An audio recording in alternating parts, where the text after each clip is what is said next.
El mundo editorial y concretamente cómo funcionan las editoriales grandes y cómo se edita la literatura juvenil es un tema que parece que está ahí como en tierra de nadie, que no sabemos exactamente cómo funciona, que nadie nos da las respuestas. Entonces, aquí en el podcast hemos decidido dártelas todas. Literatura juvenil para escritores, el podcast en el que buscamos respuesta a todas esas preguntas que te haces sobre el mundo editorial.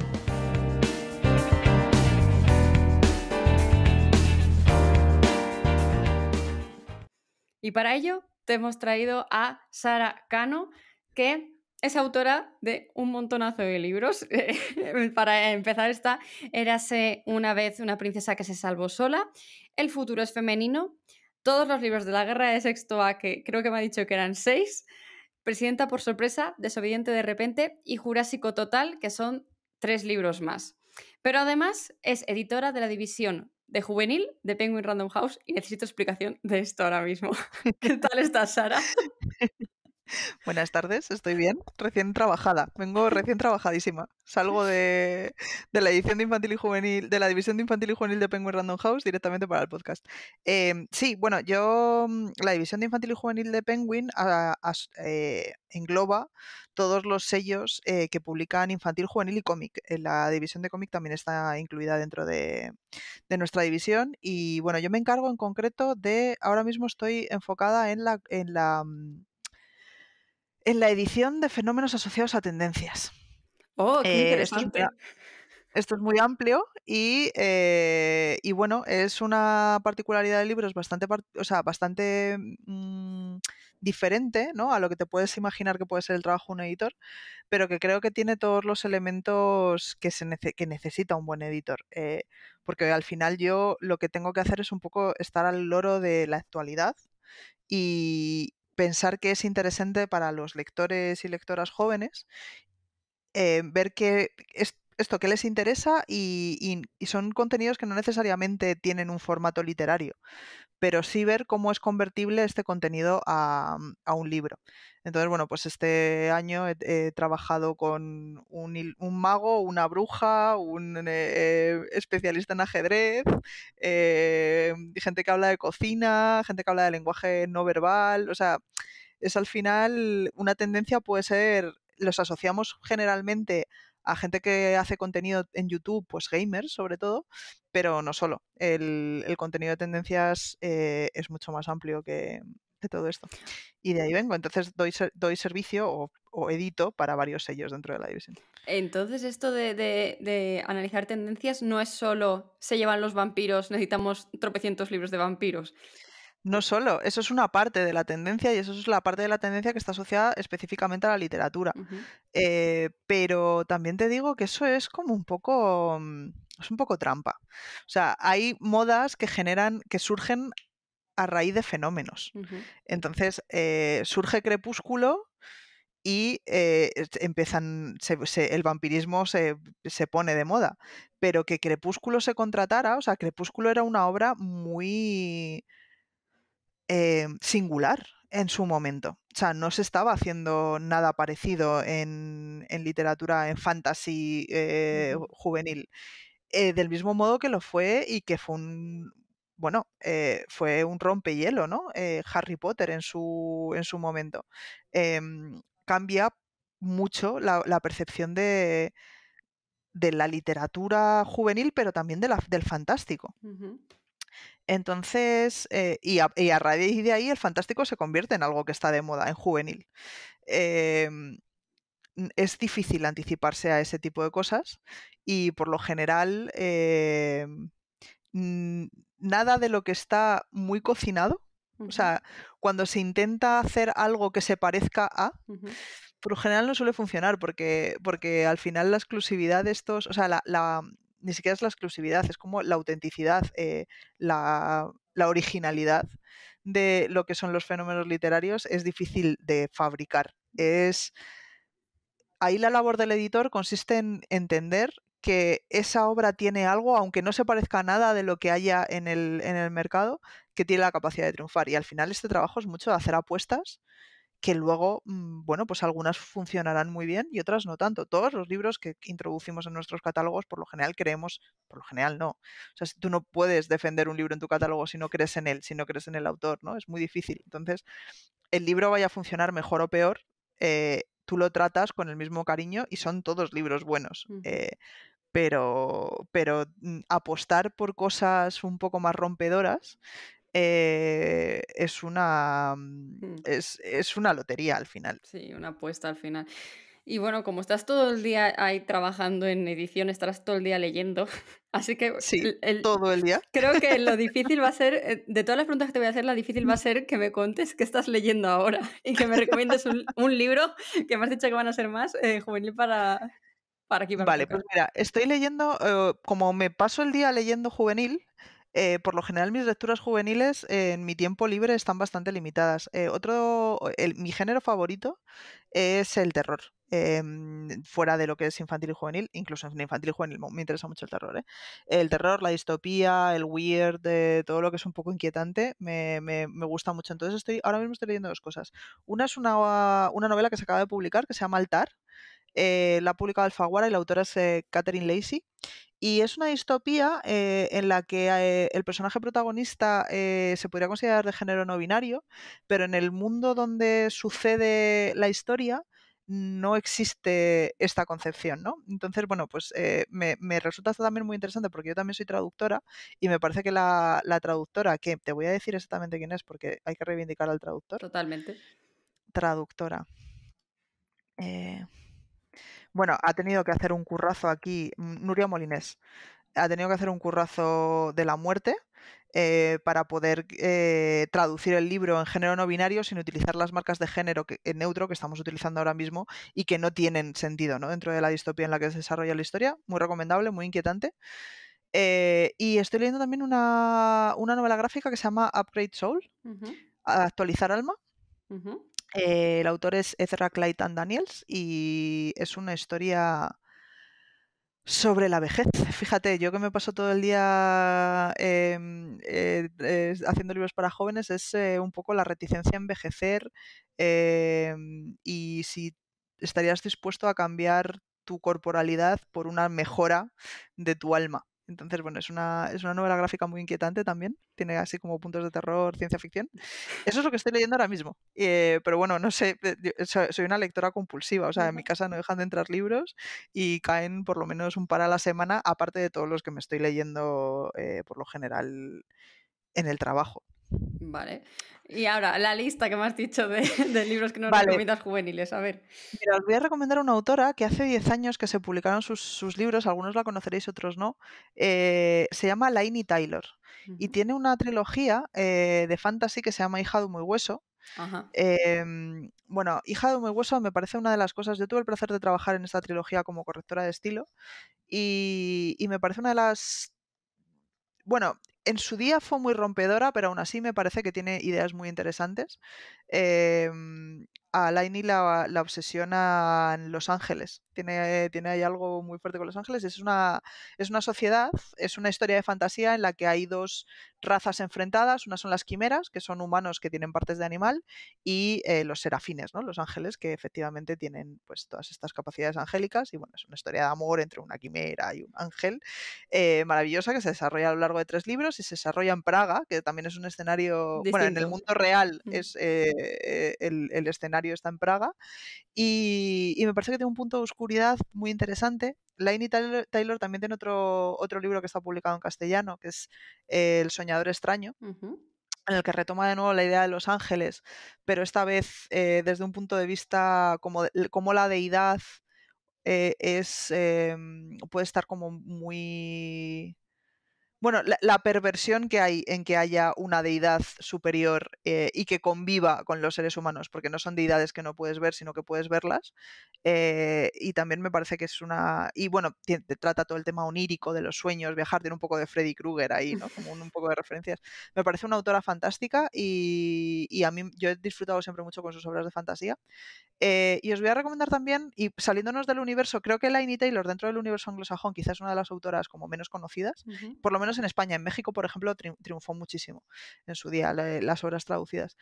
Os voy a dar dos obras de dos autoras, de autores italianos, que es, y vais a pensar, vaya, Sara, estas las has traducido tú, efectivamente. Sí, pero no os las recomiendo porque la traducción sea muy buena, sino porque la obra original es muy buena.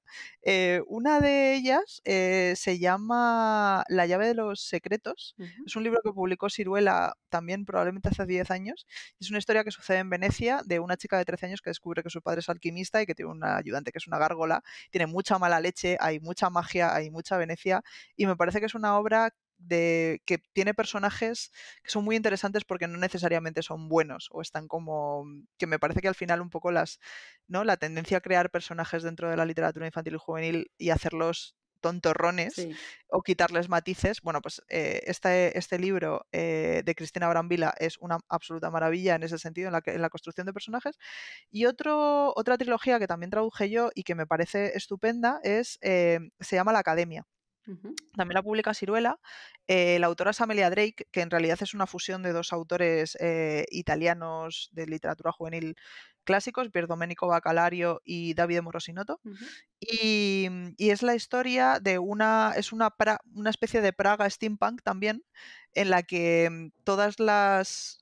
No es muy original la idea, porque en realidad es un poco divergente con Harry Potter. O sea, es como que todas las profesiones se pueden aprender en 13 academias a las que se accede cuando cumples los 13 años, en 12 academias, y hay una que es la Academia de los Ladrones, a la que solamente van los descastados de la sociedad. Entonces el personaje principal, o sea, el personaje protagonista es una chica que se llama 13, que viene de un orfanato y que termina en esta academia y se tiene que revelar, en la que les enseñan a matar, a envenenar, a robar, a forzar cerraduras. Lo común. Es maravillosa, los personajes son complejísimos, la historia es muy divertida, tiene una prosa muy, muy gustosa, ¿no? Un uso del lenguaje muy delicado. Y bueno, pues me parece que, o sea, son obras de las que si yo tuviera que dar un curso, si yo, por lo que fuera, diera un curso de literatura juvenil Guiño, y guiño. tuviera que ¿no? Poner obras como, ostras, esto es lo que yo creo que es buena literatura juvenil, me parece que estos libros, todos estos que os acabo de recomendar, son muy guays. Qué guay. Bueno, pues apuntadísimos. Tenéis aquí, no para esta semana, sino para meses. Tenéis para todo diciembre, si queréis. Y ya que te pasas todo el día leyendo y editando literatura juvenil e infantil, y estamos en un mundo en el que todo gira en torno a qué es lo que diferencia la literatura juvenil de la adulta, te quiero preguntar, a la hora de editar estos libros, ¿hay alguna diferencia entre editar libros juveniles y editar libros para adultos? Pues hay alguna diferencia técnica y sobre todo decisiones de estilo que seguramente se tengan que tener más en cuenta a la hora de editar infantil y juvenil que en adulto. Y es simplemente que tienes que entender que el lenguaje que utilizas tiene que ser adecuado para los lectores a los que va dirigido el libro. Para eso tienes que catalogar muy bien los libros, hacia qué edades están dirigidos, y tener un cuidado particular en las correcciones de estilo a la hora bueno, pues sin restar literatura de ninguna clase. O sea, sin restar literatura, ¿no? Sin restar, con esto me refiero pues, a poder hacer juegos de palabras, a hacer ciertas virguerías en el lenguaje, utilizar un lenguaje que sea comprensible y que sea adecuado. Entonces, bueno, pues quizá las correcciones de estilo en este sentido son más profundas.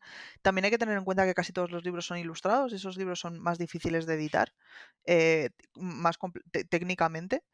Y después, en general, no, quiero decir, o sea, es simplemente un poco tener en cuenta también los formatos a los que por lo general, cuando tú estás editando literatura para adultos, es texto corrido, no cambian los formatos, ¿no? Tienes muy claras cómo son las colecciones, pues todo el mundo tiene en la cabeza cómo son los libros de Seix Barral, o cómo son los libros de Alfaguara, o cómo son los libros de literatura Random House, o cómo son los libros incluso de Blackie Books, ¿no? Que son como pero ese criterio de colección como tan uniforme se pierde en infantil y juvenil porque casi todos los libros son únicos, a no ser que, bueno, puedes tener series, ¿no? De todos los libros de Isadora Moon son iguales, o todos los libros de Greg son iguales, o todos los libros de Ninja Kid son iguales, sí, pero entre sí son todos diferentes. Sí. Entonces, bueno, pues al final hay que, o sea, establecer, te los tienes que ir inventando sobre la marcha, te los tienes que ir inventando colección a colección. Eso es guay, pero también genera más trabajo. Por lo demás, tener en cuenta que tienes la responsabilidad de crear el hábito por la lectura en esta franja de edad. O sea, no hay adultos lectores que no hayan sido niños lectores. Es muy difícil Sí. crear un... O sea, no te digo que un adulto que no le gustará leer de niño de repente no se lea un libro de adulto y le guste, pero de ahí a que genere un hábito lector, Sí. hay una distancia muy grande. Bueno, y tampoco de los 8.000 billones de personas que somos en el planeta Tierra, tampoco nos vamos a poner a generalizar, ¿no? Pero me atrevería a decir que no hay de verdad adultos que no hayan disfrutado o no se hayan enamorado de la lectura de niños que no hayan seguido siendo lectores de adultos, ¿no? Hay a lectores niños que los pierdes por el camino y luego ya adultos nunca más vuelven a leer, y habrá gente que se reencuentre, se reenamore de la lectura siendo adolescente o nunca lo deje, ¿no? Pero creo que es inculcar el amor por las historias es es una responsabilidad de editores de esta franja de edad. Y eso es una responsabilidad que los de editores de adultos no tienen. Y no te estoy diciendo, creo que es importante, ¿no? Puntualizar en este sentido, ¿no? Es importante, no estoy diciendo que los libros para niños tengan que enseñar cosas, tienen que enseñar a leer y a enamorarte de la literatura. Creo que ese es el objetivo principal, que luego ya te enseñen cosas, ok, ¿vale? Si además viene si viene en el pack está bien, pero el objetivo principal tiene que ser que te guste leer, que leer te resulte una actividad atractiva. Además, yo cuando he tenido que escribir algún libro, sobre todo middle grade, ¿no? Segunda franja de middle grade, la de 8 a 12, Sí. cuando quieres meter alguna de estas lecciones así un poco porque te sale la vena de enseñar algo Te voy a enseñar cosas. y te dice el editor, relaja y ponlo en modo gracioso, porque si no se va a notar que está dando la chapa. ¿Sabes? Sí, o sea, es que es un momento, además ahora estás compitiendo con tantos estímulos que dan un beneficio, o sea, que dan una recompensa, una satisfacción tan inmediata que tienes que hacer que la lectura sea de verdad algo placentero. Eso tampoco implica que todo tenga que explotar todo el rato, no hace falta. Puedes enganchar a los lectores haciendo cosas como creando personajes muy interesantes, por ejemplo, o diálogos de los que no puedan salir, o sea, hay muchos recursos. Pero bueno, al final es imposible, ¿no? Toda lectura transmite una enseñanza porque las escriben todavía seres humanos. De Pues llegará momento. un día que no, ¿no? Sí, o sea, no me parece, quiero decir, no me parece ni mal ni bien, me parece que es una cosa que va a terminar pasando. Habrá inteligencias artificiales en algún momento escribiendo historias, pero de momento las seguimos escribiendo seres humanos que transmitimos, que nos dejamos ahí la piel. Es imposible, no volcar un poco de lo que tú eres en lo que escribes. El tema de las inteligencias artificiales da para rato porque... Para todo lo que quieras. Es Sí. que además da igual que ellos escriban los libros porque va a necesitar detrás una persona que diga esto tiene sentido, esto no tiene sentido, ¿sabes? O sea... Sí, pero estoy convencida que en algún momento habrá motores de lingüísticos que sean capaces de reproducir el estilo de una... Eso nos va a superar en algún momento, pero de ahí a que la creación humana seguramente sea una herramienta que nos resulte súper útil de aquí a 100 años y que ni tú ni yo la vamos a ver porque estaremos ya creando malvas, pero o no, quién sabe. Nos acaba de matar. Hombre, yo de aquí a 100 años tengo que estar muerta por biología. ¿Quién sabe? Pero sí, quién sabe. Pero bueno, que me parece que seguramente será un recurso igual que lo que está pasando ahora mismo en el mundo de la ilustración, ¿no? Que Sí, con seguramente las sea un IAs. motor que se pueda utilizar de alguna manera útil. Pues nos pasará con lo mismo con la literatura, pero bueno, creo que todavía no estamos ahí. No tenemos que preocuparnos de eso. O sea, hay tantas otras preocupaciones que tenemos la gente que nos dedicamos a los libros, Total. que esta no es una de ellas ahora mismo. Yo creo que hablando de preocupaciones, una que siempre os lleva de cabeza, al menos por lo que he podido aprender estos años, es el calendario editorial y cerrarlo. Así que Ay, sí, cuéntanos un poco socorro. cómo funciona eso y con cuánto tiempo se cierra, etcétera, etcétera, porque creo que es algo que a la gente le interesa y porque no sé, para quien no lo sepa, yo hice un curso contigo este verano que tienes en Escuela Cursiva, que ahí estabas hablando de más o menos en qué fechas se cierran los calendarios para Sí, el año pues siguiente, así que... se cierran aproximadamente a un año vista. Ujú. Entonces yo ahora mismo estoy contratando pues noviembre de más bien enero de 2024. 2023 está cerrado, tiene algún hueco y depende mucho sobre todo de, precisamente porque yo me dedico a esta particularidad de la edición que te decía antes que tiene que ver con las tendencias, quizá cierro mis libros un poco más tarde porque las tendencias a veces son Efímeras. como fuegos fatuos. No, ni siquiera son efímeras, son como geysers. Brotan y tienes que estar ahí para verlas. Y tampoco puedes publicarlo un año vista porque una cosa que es tendencia ahora no tiene por qué serlo dentro de un año. Entonces, bueno, mínimo 6 meses. Ujú. Es el mínimo de tiempo en el que se cierran los calendarios editoriales, pero por lo general es un año vista de cierre. Cuando estuve estudiando en el máster de edición de la Autónoma de Madrid, vino, a ver si digo bien su nombre, es editor de Plaza y Janés, Alberto Marcos.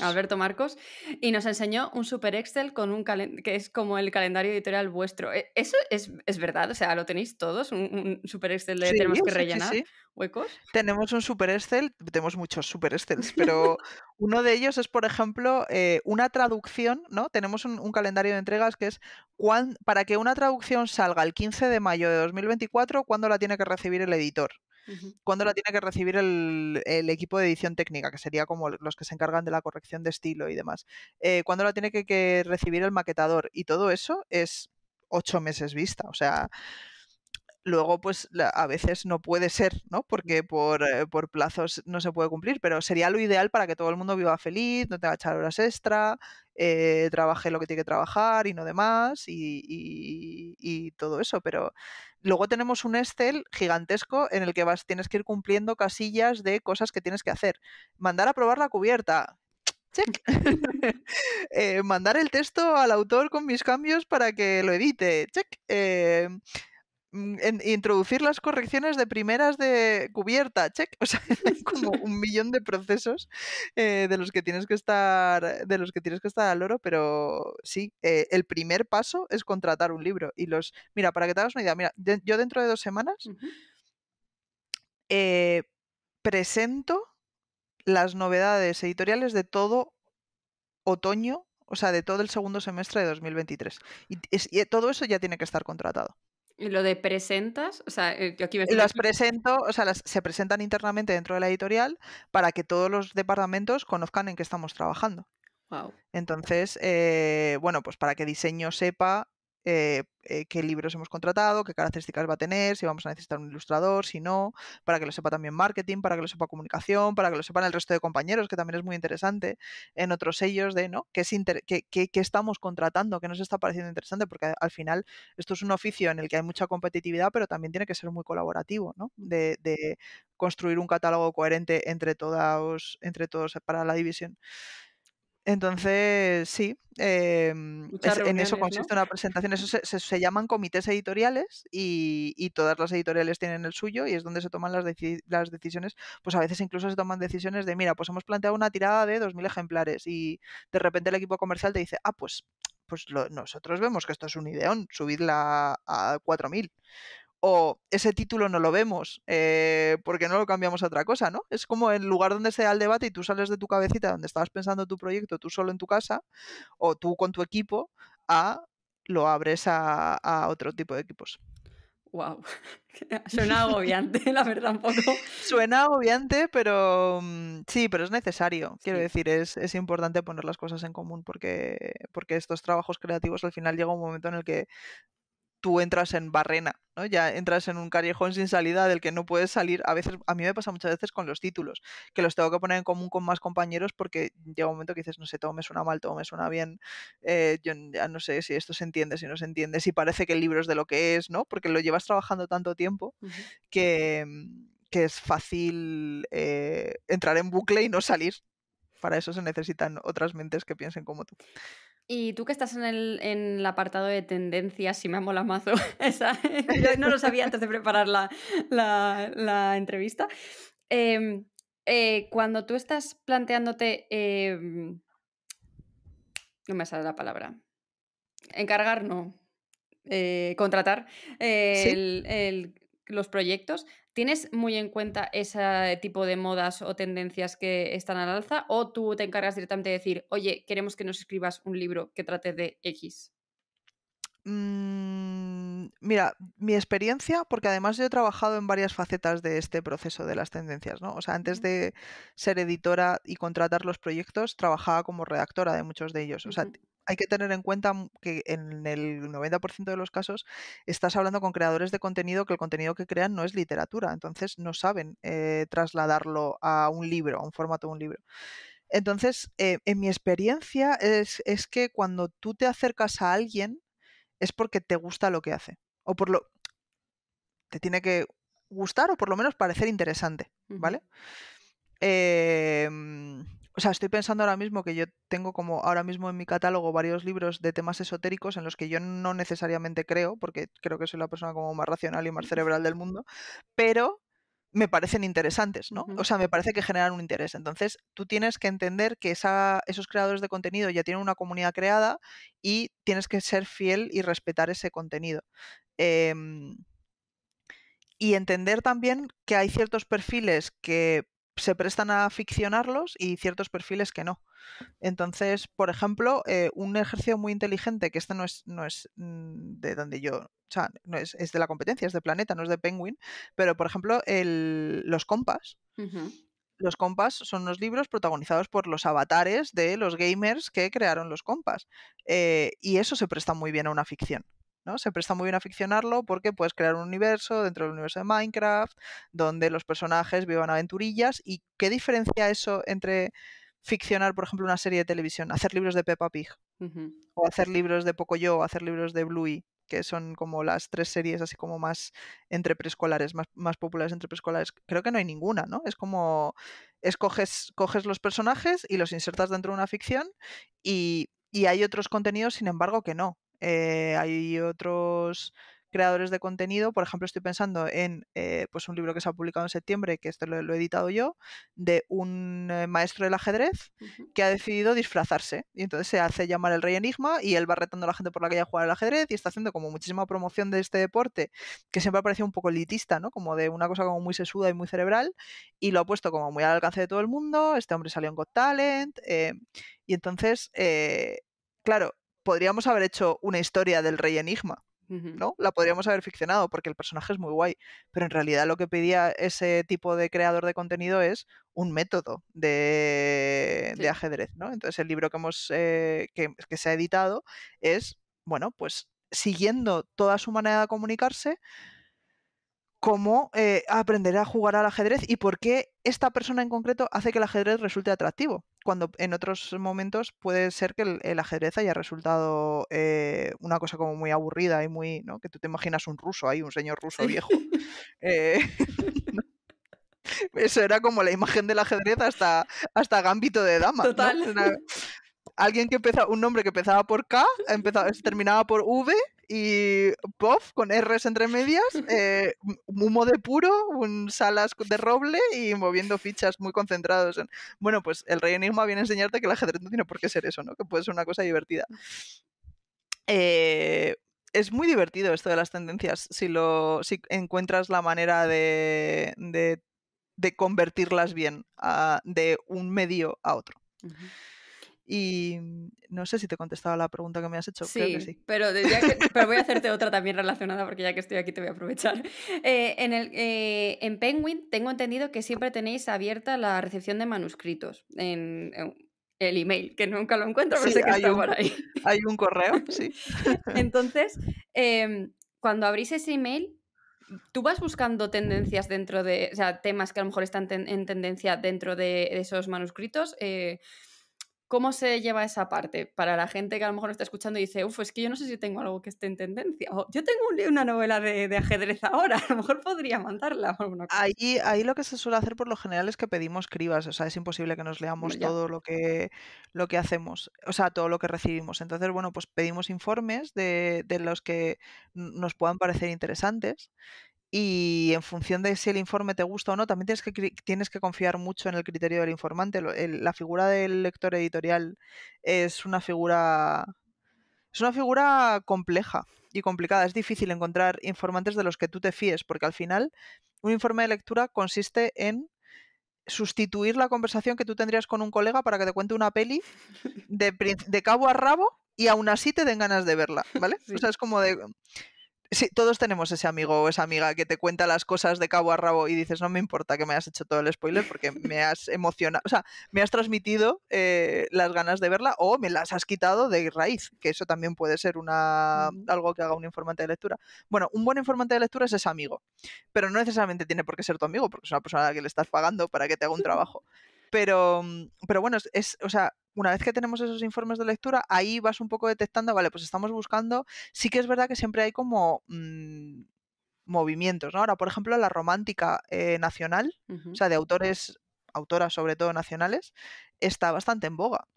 Sí. Entonces, todo lo que venga catalogado como romántica seguramente va a tener una lectura más propicia a que te interese, que, no sé, estoy pensando ahora mismo en los zombies o el retelling de zombies, aquel que hubo una época en la que era todo orgullo, prejuicio y zombies, ¿no? O sea, eso ya pues como que no se lleva tanto.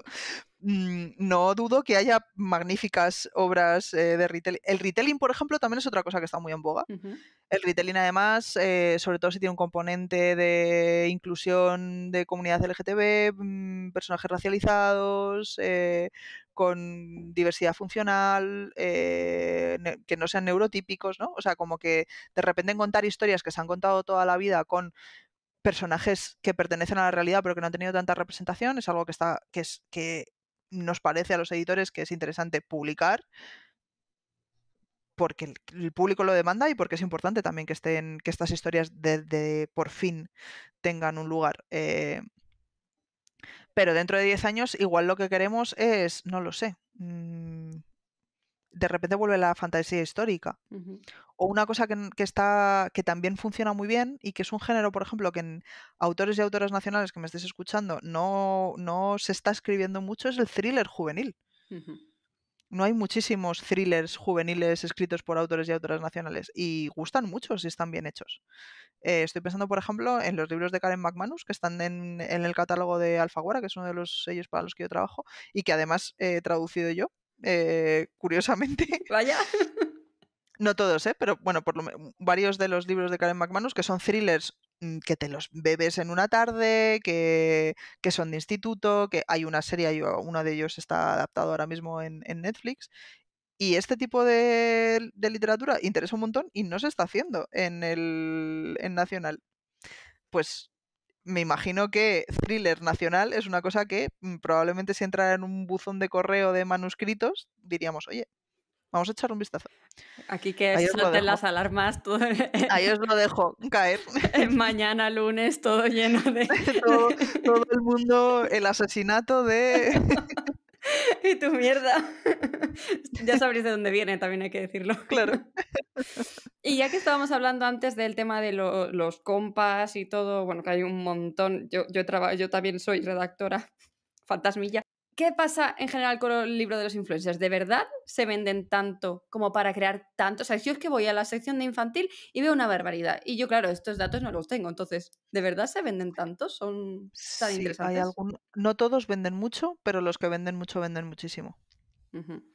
Entonces, creo que también hay que entender bien, es un fenómeno relativamente reciente. Yo diría que estos libros se empezaron a hacer a partir de 2016-2017, o sea, es una cosa que no lleva ni una década. O sea, es un tipo de creación de libros que es bastante reciente y que creo que estamos empezando por fin a entender cómo funciona. Entonces hay que entender, o sea, hay algunos que son verdaderos fenómenos editoriales. Estamos hablando de Los Compas, estamos hablando, por ejemplo, de Martina en su día, estamos hablando de Crazy Hacks. Son libros que han vendido muchos miles de ejemplares y que son libros que están redactados por escritores profesionales. Quiero decir, no hay que menospreciar, o no veo cuál es la diferencia entre lo que decíamos antes, ¿no? Consumir, o sea, lo que decía, me parece que es una comparación bastante acertada entre pues adaptar un producto audiovisual y hacer libros de eso a, bueno, pues un fenómeno que se está dando en internet, que no necesariamente tiene por qué ser una serie, pero sí es un contenido digital, y ficcionarlo. ¿Tú No tiene crees, por qué ser malo. ¿Tú crees que publicar este tipo de libros da pie a que se les dé más oportunidades a los autores pequeños? Al decir, ¿tenemos presupuesto para esto? Probamos. Mm, creo que no compiten. Creo, o sea, me parece que no funciona exactamente así, Ujú. pero tampoco funciona exactamente así en un catálogo literario. O sea, un catálogo, cualquier catálogo de cualquier editorial, la proporción de superventas o buenas ventas y ventas normales es de un 80-20, Ujú. ¿vale? Entonces, estos libros entrarían en el fenómeno, o sea, entrarían en esos 20, en la categoría de bestsellers, ese 20%. No compiten con los autores más pequeños, no te están restando ventas. Sí que es verdad que cuanto más beneficio se genera dentro de una editorial, más riqueza hay para poder generar catálogo. O sea que no es exactamente así Ujú. el discurso de porque se publican Los Compas, se pueden publicar autores más pequeños. Creo que los autores pequeños nunca, y los autores pequeños no se decide que sean pequeños. Quiero decir, era un poco lo que venía a contaros, o sea, lo que decía al principio de la charla, que es, tú no publicas un libro para que sea pequeño, tú publicas un libro porque crees en él. Muy probablemente eres consciente del alcance de ventas que va a tener. Y creo que cualquier autor o autora ahora mismo que se esté planteando publicar tiene que tener muy en cuenta esto, que quizá el 80-20 que estoy haciendo es demasiado generoso. Es más un 80-10, Ujú. perdón, ¿No ves? 90-10, 95-5, incluso en algunos casos, ¿no? O Ujú. sea, publicar con intención de petarlo es muy frustrante, y es muy poco probable que suceda. O sea, es tan poco probable como que te toque la lotería. Es una lotería. Entonces, al final, como autores, mi recomendación es haced las mejores, disfrutadlo. Haced las mejores historias que podáis, y luego ya se verá. O sea, hay tantas cosas que no dependen de los autores, ni siquiera dependen de los editores. Ujú. Eh, que creo que, y de nuevo, estas generalizaciones no se deberían hacer, pero dudo que los editores incluyamos libros que consideremos que van a ser pequeños. Todos los libros que haces, los haces porque crees que tienen su lugar, ¿no? Que tienen su cabida. Igual su cabida son 1500 ejemplares, y eso no está mal. O sea, si tú pones a 1500 personas en fila, No son muchas. son un montón de personas a las que ha llegado tu historia. Lo que pasa es que todo el mundo quiere vender 200.000, ¿no? Ujú. Primero, porque eso te da más dinero y te da una tranquilidad económica que te permite seguir produciendo historias, escribiéndolas, pero si lo piensas bien, unas ventas de 1500 ejemplares no son en absoluto despreciables. O sea, Ujú. son muchas. Eso, yo siempre lo digo, imagínate 1500 personas en fila, ¿hasta dónde llegarían? Eso me agobia, la verdad. O si tuvieras que tener una conversación con cada una de las personas que se han leído tu libro. Wow. Que no sean fenómenos comparables a un superventas no quiere decir que sean fenómenos despreciables, ¿no? Ujú. Que sean autores. Hay que cuidar igual el autor y la historia, tanto si la publicas para que venda 2000 ejemplares como para que venda 200.000. Creo que esa tiene que ser la máxima de cualquier editor, Pues en realidad. me alegro mucho porque además yo creo que mucha gente se habrá sentido aliviada al escuchar esto, ¿no? Porque se pone muchas veces al editor como el malo de la Sí, peli, sí, ¿no? sí, somos unos bichos malísimos, nos odia todo el mundo, Sí, pero pero luego al cuando lo final. tienes le quieres mucho, ¿sabes? Como no te vayas. Claro, y además, bueno, pues un editor, una editora es una persona que te da la posibilidad, seguramente, dependiendo también de la editorial en la que publiques, ¿no? Pero que te está poniendo, es una posibilidad, te está dando una posibilidad. Ujú. No te puede garantizar nada, pero te da la posibilidad de poner todo lo que está en su mano, que es mi equipo de edición, mi equipo de comunicación, mi equipo de marketing y mi distribuidora. para que tus libros lleguen a la mayor cantidad posible de lectores. Lo conseguiremos mejor o peor, pero si no lo tienes, no lo... O sea, estoy pensando, por ejemplo, en la gente que autopublica en Amazon, ¿no? Ujú. Que por lo general, bueno, por lo general no, o sea, siempre que tú autopublicas en Amazon, el beneficio que obtienes es mayor porque el porcentaje de el PVP a repartir se reparte solamente entre el autor y Amazon. Sí. Pero estás circunscribiéndote a un único canal de venta, que es Amazon. Ujú. Una editorial tradicional, y por esto, y una editorial tradicional nunca te va a pedir que le pagues tú.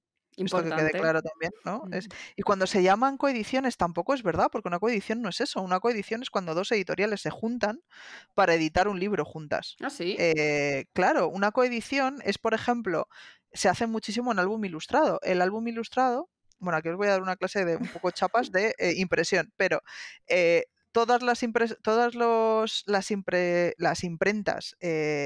donde imprimen libros las editoriales, tienen 4 cuerpos, ¿vale? Uno para el magenta, uno para el azul, uno para el amarillo y otro para el negro. Ujú. El magenta, el azul y el amarillo crean todos los colores que existen, pero las planchas de negro por lo general van aparte. Cuando tú tienes un álbum ilustrado, que por lo general son libros muy caros de producir, se juntan varios países, envían las traducciones a la vez y si os fijáis, esas traducciones, o sea, esos libros no tendrán, por ejemplo, textos en blanco o en otros colores, porque lo único que se hace es cambiar la plancha de negro para aprovechar todas las planchas del resto de colores. Eso es una coedición. Anda, qué ¿Vale? curioso. No, una coedición no es que tú pagas un poco y la editorial paga otro poco. Eso es un servicio de publicación. Ujú. Y son cosas completamente diferentes. No se hace selección de manuscritos por lo general. Todas te mandan un correo diciéndote, me ha encantado Sí. tu obra, es maravillosa, lo vas a petar. Pero te vamos a imprimir 3.000 ejemplares, pero tú nos tienes que pagar la mitad de la tirada o te tienes que a comprometer. Bueno, habrá quien quiera publicar así, no Ujú. es una, o sea, eso no es una manera de no es una publicación tradicional, ni te está dando una posibilidad, te está dando la posibilidad de tener tu libro convertido en un objeto físico. Ujú. En fin. ¿Por qué os estaba contando esto? Pues porque me gusta mucho ir por las ramas, pero Estábamos hablando de, en general, que los editores te dan una oportunidad por eso la es, distribución. creo que un editor que apuesta por tu obra te está dando una oportunidad. No te puede dar la garantía de que vaya a ser un bestseller. Ujú. pero, pero que pone todos los medios a su alcance para que el libro llegue al mayor número de lectores posible, eso sin duda. Porque el primer interesado es él Hombre, o ella. sí. Quiero decir, come un editor, una editora de un grupo grande, mediano, pequeño, come de eso. Ujú. Entonces, bueno, pues yo entiendo que a veces es muy frustrante que has estado mucho tiempo trabajando en un libro, 6 meses, un año, 3, los que sean, a ratos, siendo consciente del poco beneficio que produce y entonces cuando de repente no lo ves en absolutamente todos los AFNACs de España, pues te enfadas mucho porque no están haciendo por mi libro. A veces hay un poco también que sentarse y entender cómo funciona el proceso editorial, cómo funciona el mundo editorial y no tomártelo como algo personal, porque nunca lo es. No hay ningún editor que quiera que los libros que publica fracasen. Ujú. Eso no es así. Pues Sara, yo ya te he hecho todas las preguntas que tenía que hacerte. Me he quedado muy satisfecha. Yo creo que la gente Muy se la habrá bien, pasado muy bien escuchándote. La verdad es que es un gustazo. me alegro. Y nada más. No sé si a lo mejor se te ha quedado alguna cosa que quieras comentar que yo no te haya preguntado y digas, sí, quiero hacer matiz. Este es tu momento. No, simplemente, bueno, eso que quizá no creo que la figura del editor esté demonizada, pero sí, pero sí creo que es algo como que para los autores y las autoras parece muy Sí. inaccesible o muy despiadada a veces, ¿no? No, porque rechazaron mi manuscrito y mandé mi manuscrito y nunca me contestaron. Mm, Ay, cariño, relaja, quiero decir. Sí. ¿Te pidieron ese manuscrito? No. Bueno, entonces no te deben ninguna respuesta. Y si lo mandaste y no te contestaron, entiende que detrás de todo este proceso hay personas que por lo general somos amantes de la literatura y que lo que buscamos es hacer catálogos que tengan sentido Ujú. y que a veces cuando recibes un rechazo editorial eso no quiere decir que tu obra no sea buena. Ujú. Quiere decir simplemente que no encaja en el catálogo de ese editor. A mí me ha pasado de rechazar libros que me han gustado un montón porque simplemente no encajaban con lo que yo tenía que publicar en ese momento. Em, y poco más. Quiero decir, no, con eso tampoco nos quiero santificar, pero bueno, sí quitarle un poco de peso, ¿no? A esa figura como de... Y entender que el proceso es bastante humano y que hay un montón de agentes involucrados en él. Y cuanto más grande el sello, más aún, claro. Más agentes involucrados, sí. O sea, ¿Qué te más voy a contar? interventores.